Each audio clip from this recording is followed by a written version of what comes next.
I'm Dave Barnhart. I'm Linda's middle child. Um, I was, I guess, elected, drafted, volunteered to speak on behalf of Andrea and Matthew, but also Bean and Angela and Kevin, because Mom truly did treat us each as her children, and so I'm going to try to do it. And Cindy promised me if I couldn't that she would read it. So, the rain today is actually really perfect. It rained at my wedding. It rained at Andrea's wedding. It rained at Matthew's wedding. It was raining when Mom died, and it's raining today. So, the rain is good. Many of you have shared really kind and wonderful stories about Mom, but she was not perfect. She had at least one major fault, which is that she was very, very jealous of all of you who had kids who actually lived here still in Franklin County. And she constantly reminded us of that. And she told me not that long ago that the only times I ever came to Franklin County were a funeral. And so I guess here we are. But if you'll notice, if you open your bulletins, it's a celebration of life. So we're both right. So several of you have talked about Mom as a really faithful teacher and what she's done for the church. And so I thought I'd talk a little bit about what she was like as a mom and as a grandma and as a bebop to our kids. And this has been really hard for me to write because I've really been afraid that I just can't do her justice in just a few short words. And I think no matter what I say today, Mom was so much more than that. She was a force of nature. She was kind. She was empathetic. She was generous. She was joyful. And yet at times, she was sad. She taught us kids love of service and to treat every single person the same. It didn't matter their wealth, their status, their color of skin, their religion, or their politics. People are people, and Mom saw the best in them. She emulated love. A lot of Mom's grace and love came from her mother, Virginia Sowder, and her older sister of 15 years, Joyce, who helped raise and shape her as a child. Mom was a very kind and sweet kid, according to the stories. I did hear that, they like to tell the story that she had these cats that she really liked and these kittens. And her mother had made these handmade, really dainty clothes for baby dolls. And so Mom decided to dress up her baby cats. And so she cut a little hole in the back for the tail. And I guess Virginia Sowder was none too pleased. But Mom really did learn work. Mom grew up on a farm and learned hard work from an early age. And she worked hard her entire life as a teacher, as a church and community volunteer, and also as a mother. And let me tell you, she was a really amazing mom. Mom loved us unconditionally and was always there for us. She attended every home and away basketball and soccer game for Matthew and Andrea. She made elaborate and fun birthday cakes like a ginormous yellow Big Bird and a blue Cookie Monster. She was thrifty. She was a penny pincher. She didn't mind using her hands. She made homemade Play-Doh for us. She loved to can green beans and apples. We snapped so many green beans that I think our fingers fell off. She loved to garden. We pulled a lot of weeds as kids, a lot. Even towards the end, Mom grew unsatisfied with the plantings outside of her window in D.C., where she was living, and she told Andrea to get her garden gloves and told me that I was overpaying the landscapers.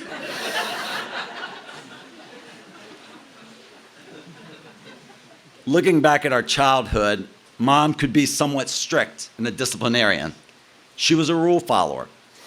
She had a famous evil eye that was frequently used. We felt it many times as we sat in the choir loft, as she sat in the choir loft and we sat in the pews. You can ask Chris Myers about it. He shared with me that he chewed gum only once at activity hour in the sanctuary. One time. She taught us that actions had consequences. One of us, we couldn't remember who it was, pocketed an eraser as a little kid at Kmart once.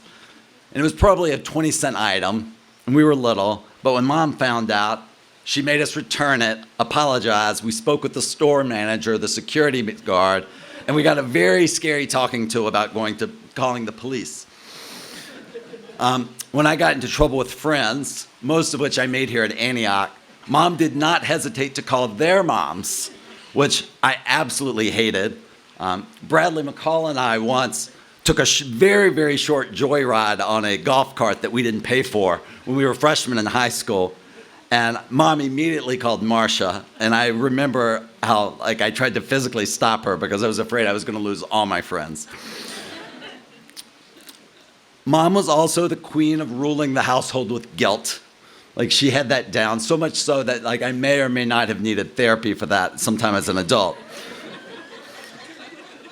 But it wasn't just me who always got in trouble. Andrea did her share too.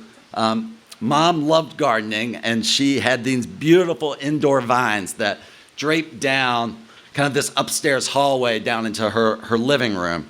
And they were probably 12 or 15 feet long. And Andrea got mad at her one day, and Andrea gave him a thorough haircut. And Mom was very unhappy, and I think it cost Andrea her 5th birthday party. When I got in trouble in my senior year of high school, instead of just grounding me or punishing me, she tearfully wrote a 4-page handwritten letter about how disappointed she was in me. And she was. Because Mom loved us so much and wanted us to grow up to be thoughtful and decent people. And I think we're all forever grateful for that. My mom was a strong and tough woman in every sense of the word. She faced her share of adversity and always pulled through. I won't say that she didn't sometimes complain, but she always got it done. She was a grinder, a tough lady, and without fear. I remember when there was a 6 or 7 foot black snake at her mom's house, and she took an axe over her head and left a mark that you can find on that patio today. Mom loved all people, and they tended to love her.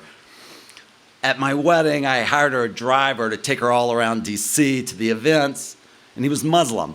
And Mom struck up a friendship and was fascinated to learn about his religion.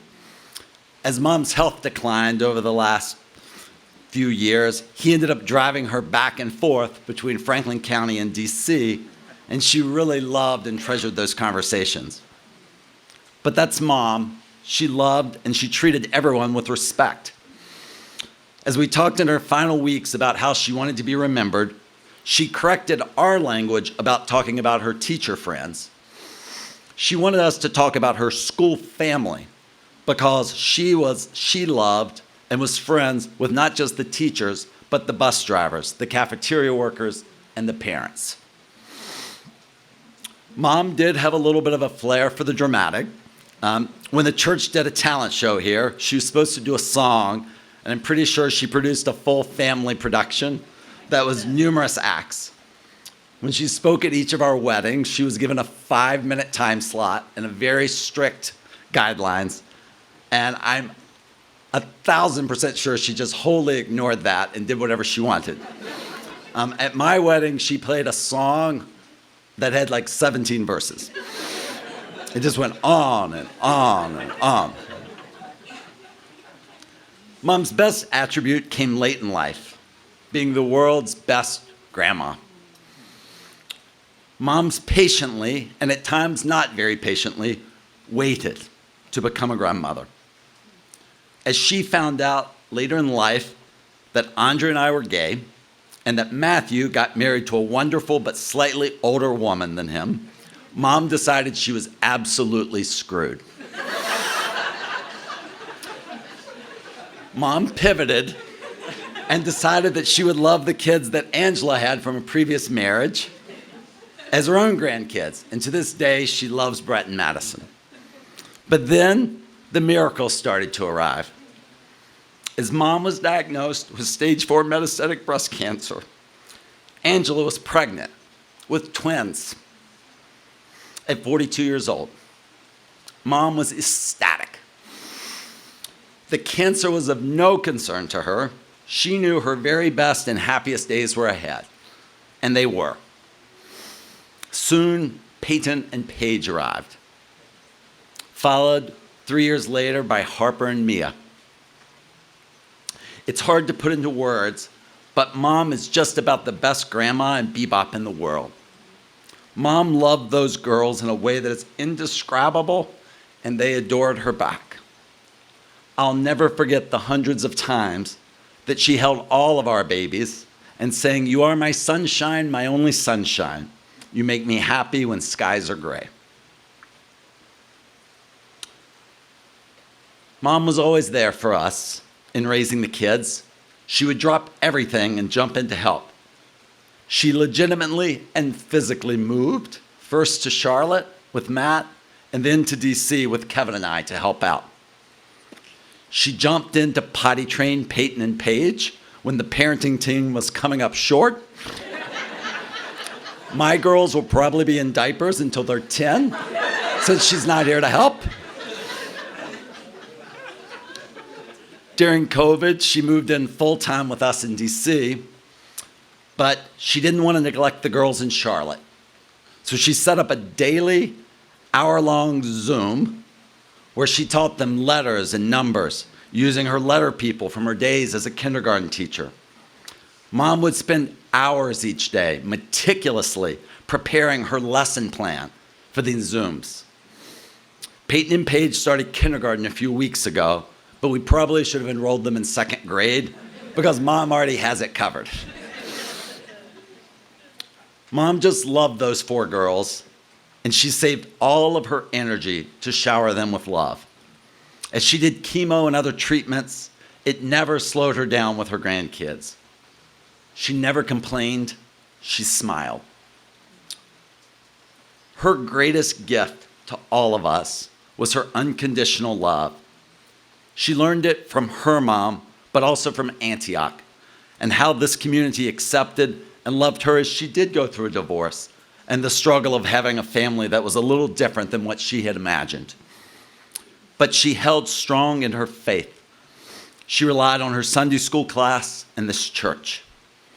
And she went through a transformation that made her an even stronger and kinder and wonderful mother, grandmother, and person.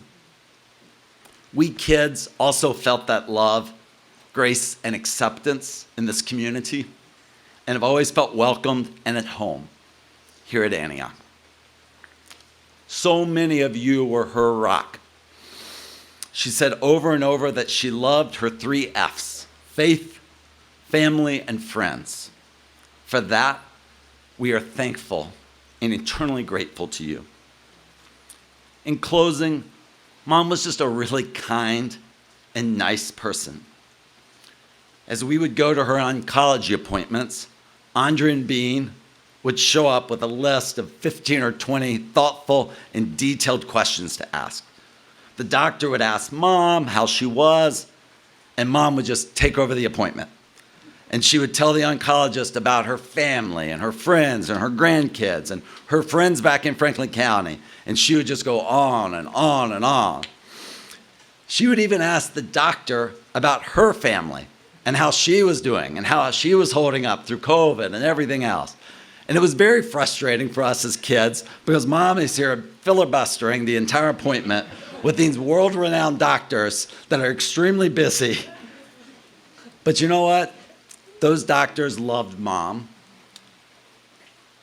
And 15-minute appointments became 45-minute appointments, and we were very grateful for that. And so I thought that the note that one of Mom's oncologists sent to us last week was really meaningful, and I think it sums up Mom perfectly. It was a privilege to care for my beloved Linda.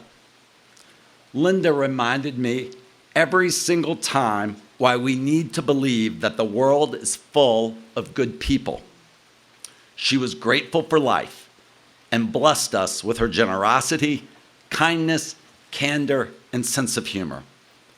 Linda's love for her family and friends was overflowing. She took care of me too. She consoled me often and made me forget about her illness, entertaining me with the wonderful stories of her life. We will miss her dearly. Yes, we will. She was a gift to us all. I love you, Mom.